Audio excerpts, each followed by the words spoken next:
அண்ணா பல்கலைக்கழக முறைகேடு தொடர்பாக 17 பேர் மீது வழக்கு பதிவு செய்யப்பட்டிருக்கிறது. கூடுதல் விவரங்களோடு இணைகிறார் செய்தியாளர் கிருஷ்ணா. கிருஷ்ணா, வணக்கம். விவரங்கள்.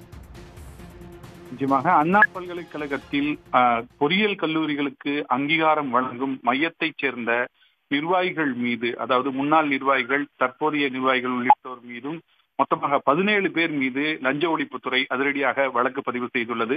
குறிப்பாக அண்ணா பல்கலைக்கழகத்தில் சென்டர் ஃபார் அஃபிலியேஷன் என்ற பொறியியல் கல்லூரிகளுக்கான அந்த கல்லூரிகளில் அங்கு சென்று ஆய்வு செய்து அங்கீகாரம் வழங்கும் பணி என்பது அந்த மையத்திற்கு வழங்கப்பட்டிருக்கிறது. அதன் இயக்குநர்கள், துணை இயக்குநர்கள் மற்றும் பல்வேறு பேராசிரியர்கள் இந்த முறைகேட்டில் ஈடுபட்டு அவற்றிற்கு அங்கீகாரம் வழங்குவதில் முறைகேட்டில் ஈடுபட்டிருப்பதை விசாரணையில் கண்டுபிடித்திருக்கிறார்கள்.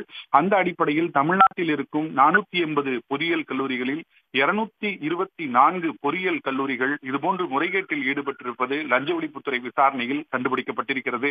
குறிப்பாக ஒரு கல்லூரியில் உட்கட்டமைப்பு, பேராசிரியர்களின் எண்ணிக்கை மற்றும் ஆய்வகம் இவற்றையெல்லாம் ஆய்வு செய்துதான் அந்த பொறியியல் கல்லூரிக்கு அங்கீகாரம் என்பது இந்த மையத்தின் மூலம் வழங்கப்பட வேண்டும். ஆனால் அந்த மையத்தில் உள்ள இயக்குநர்கள், துணை இயக்குநர்கள் ஆகியோர்களுக்கு லஞ்சம் கொடுக்கப்பட்டு பொறியியல் கல்லூரிகள் இதுபோன்று முறைகேட்டில் ஈடுபட்டிருப்பதாக லஞ்ச ஒழிப்புத்துறை அதிகாரிகள் தெரிவித்திருக்கிறார்கள். 2023-24 இந்த காலகட்டங்களில் இந்த முறைகேடு என்பது நடந்திருப்பதாகவும் தமிழ்நாட்டில் 47% பொறியியல் கல்லூரிகளில் இந்த முறைகேடு நடந்திருப்பதாக விசாரணையில் அம்பலமாயிருக்கிறது. குறிப்பாக ஒரே ஒரு பேராசிரியர் பல கல்லூரிகளில் நிரந்தர பேராசிரியராக பணியாற்றியது போன்ற அந்த போலி ஆவணங்களை எல்லாம் சமர்ப்பித்து இந்த அங்கீகாரத்தை அந்த கல்லூரிகள் பெற்றிருப்பதாக கண்டுபிடித்திருக்கின்றனர்.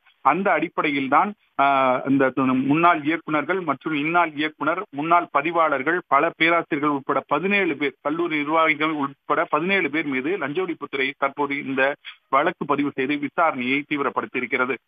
உடனுக்குடன் செய்திகளை தெரிந்து கொள்ள சன் நியூஸ் பெல் ஐகானை கிளிக் பண்ணுங்க.